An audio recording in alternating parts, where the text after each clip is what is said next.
Sa malamig at magarang Banff Springs Hotel sa Alberta, Canada, sumibol ang isang nakakakilabot na alamat, ang kwento ng Ghostly Bride. Noong 1920s, isang bagong kasal na nobya, suot ang puting gown, ay pababa ng hagdanan patungo sa kanyang kasal. Sa gitna ng excitement, nadapa siya sa hagdan, nadulas at bumagsak ng malakas. Sinasabing natamaan ang ulo niya at namatay sa mismong araw ng kanyang kasal, isang trahedyang hindi inaasahan. Simula noon, maraming bisita at empleyado ang nagulat ng mga kababalaghan.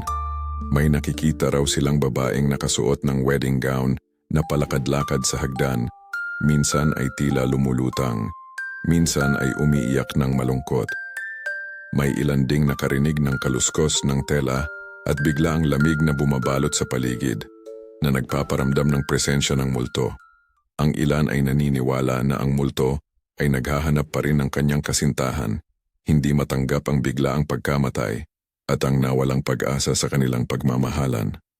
May mga nagsasabi ring may totoong insidente ng pagkadulas sa hagdan noong 1920s na siyang naging inspirasyon ng alamat na ito.